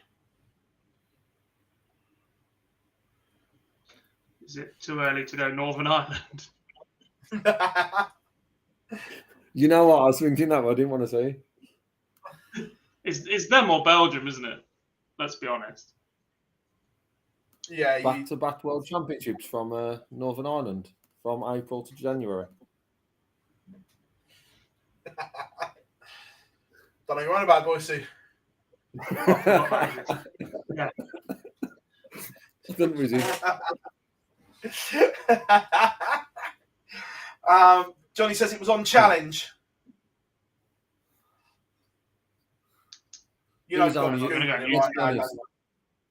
There was only going to be a few channels. There was only going to be a few channels that could possibly be on, and Challenge was going to be one of those in that pit, wasn't it? Yeah, Challenge, Back Bravo. Bravo or FTN days. Yeah.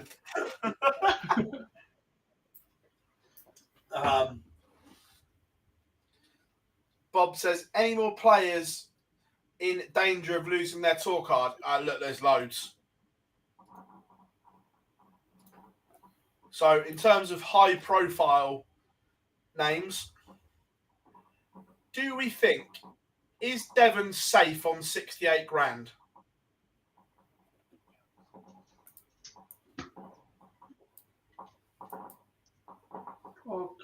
Yeah.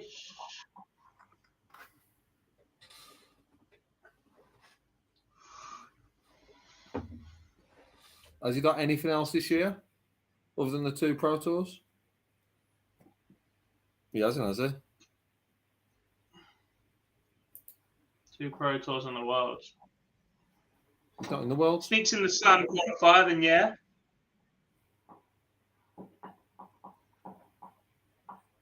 No, Devon's not in the world. So world's qualified, isn't there? Oh, I'll sorry, tell you, we've got said some world. fabulous people watching. I've literally just received 2 messages at the same time. Big Johnny's just sent me a couple of screenshots, and there's another man from Northern Ireland watching that's just sent me the link to it, boys. So what? What a ledge. Cheers, buddy. I'll drop it in the group. Hope you're enjoying the show as well. I hate when you do this.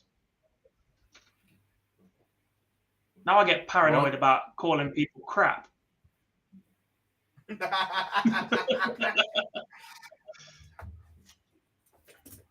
Actually, that's a good chat. I'm going to put it in the YouTube chat so everyone can enjoy it as well. Thank you very much, Mr. Duff. Maybe put it in at 10 o'clock. We don't want to lose people, Phil. Just trust me, it's going to be worth a watch. Yeah. Too late, it's gone. Enjoy, No, don't do that. Courtesy of Neil. Barzy. Johnny sent me the screenshots as well. It's going to make some good viewing later. Delete it now. Get rid of it, and then tell people they can have it back if we get to like 69 likes.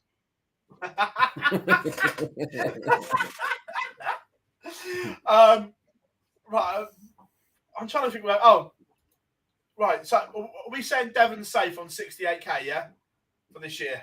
No.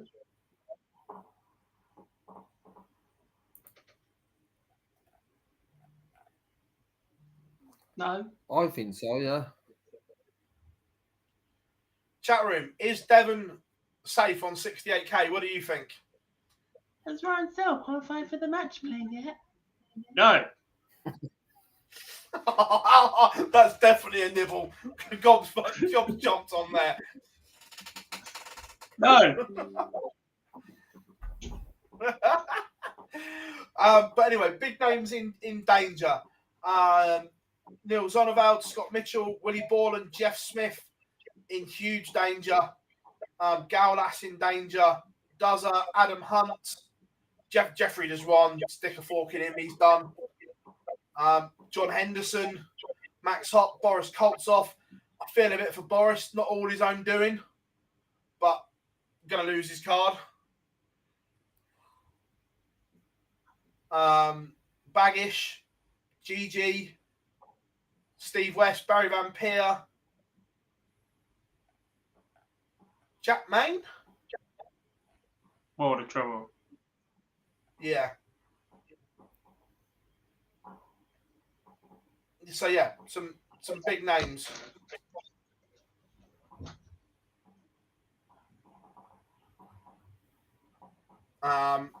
So again, get your questions in.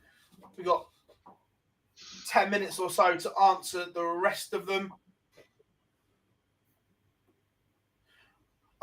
Someone asked earlier, do we think Bo will go to Q School?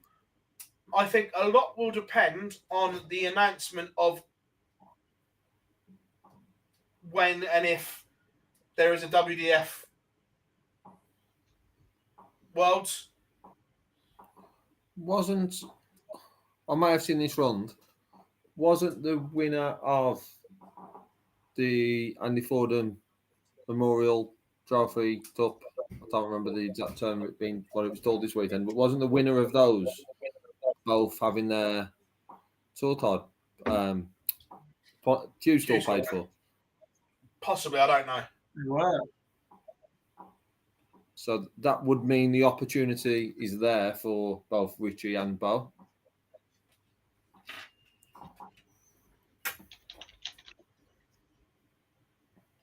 I would be surprised if Bo went to Tewstall. Yeah. Just on the amount of WDF events she's played in this year and being tournament WDF world champion, that I expected to go and see her defend that whenever that may be. 2024. Might get an announcement. No comment. Get off that fence, boys, so you'll get some splinters.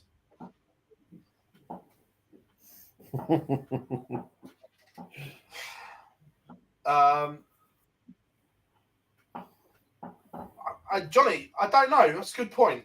Does anyone know where Wesley Holmes is these days? No. Not a clue. Any idea what colour the kazoo stage is going to be? No, they varied it up for a few, haven't they? A few kazoo tournaments have been different colour stages. They haven't been that horrible manky green, all of them. All been a different shade of grey. 50 Shades of. It's not a stage. 50 Shades of Beaten. 50 Shades of Beaten.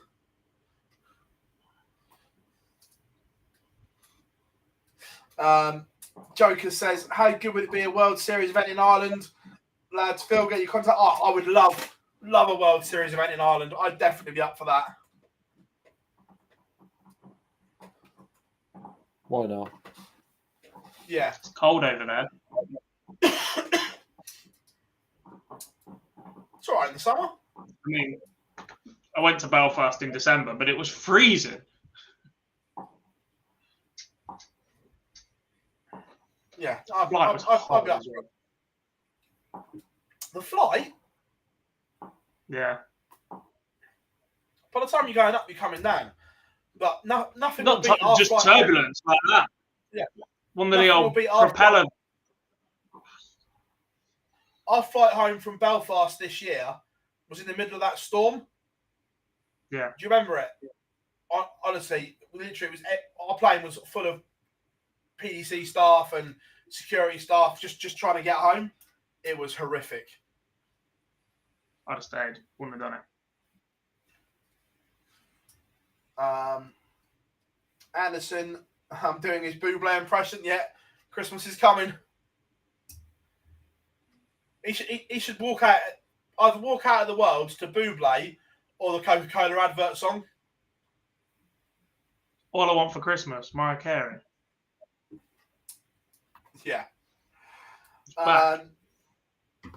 So do you think, Phill, without Players' Championships, do you think without the Players' Championships, a good amount of the players of a tour card would be playing in no PDC events? Yeah, look, I think that if they could, they'd go and play in whatever they want.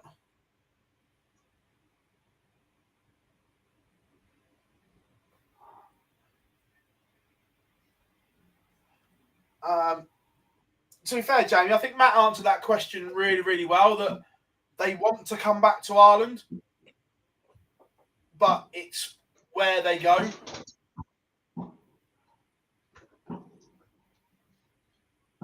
The airport's nice. Just put the ball up in between the escalators or something, yeah? In between the luggage I tell you reclaim. what would be there. The Guinness factory. I'm down with that. They must have an exhibition style room somewhere.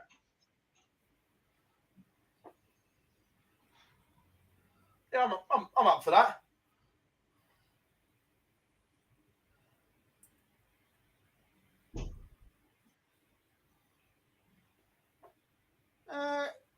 Jay, he wasn't lucky to win any of them because he's won them. Look, he's won some of them at an absolute canter, but you can't. He's still beaten what's in front of him, and beaten comfortably, bashed up a lot of them.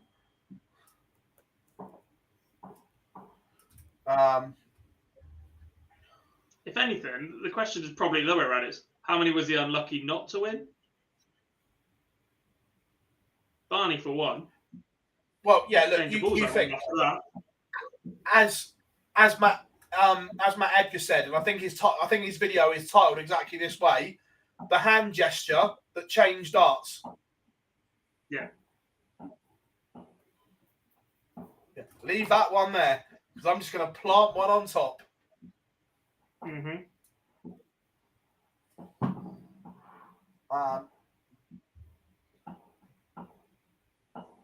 Yeah.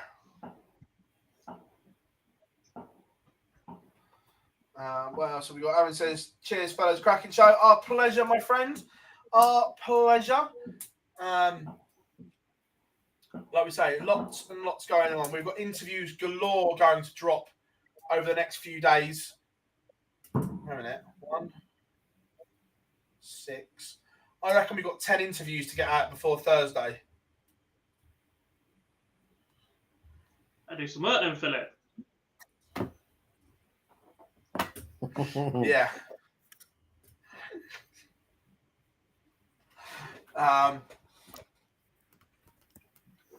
But yeah, lots and lots coming up.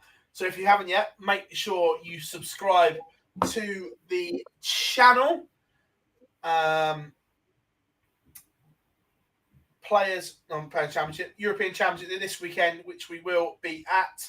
Live Lounge returns next week. Plenty of talking points, fingers crossed, off the back of the Euros, boys. Potentially without me, but we'll see. You should be all right. We'll make that happen. I don't think we've missed anything else, boys, have we? Don't think so. It's quite good for us. Normally we miss something glaringly obvious. Southgate out.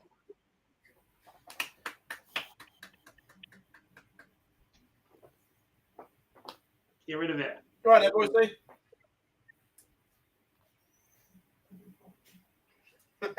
the John Smith's advert when he just boots the football when they're doing kick-ups. Get rid of it.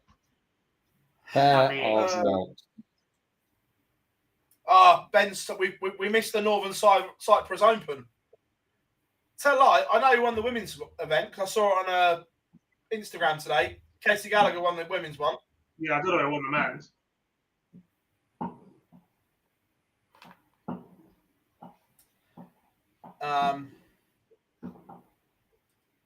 So yeah.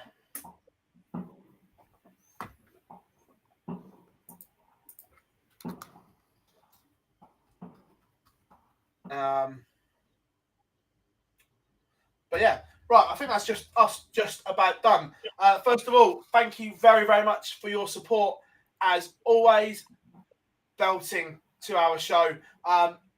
This will be available as an audio only. Fingers crossed tomorrow. Like we say, interviews dropping all over the place. We have been Online Darts. Phill Bars, Jack Gobby Garwood, Lee Boyce. That is us signing out for this week. And remember, the Super Series returns tomorrow morning at 9:30. Make sure you tune in. Us signing off.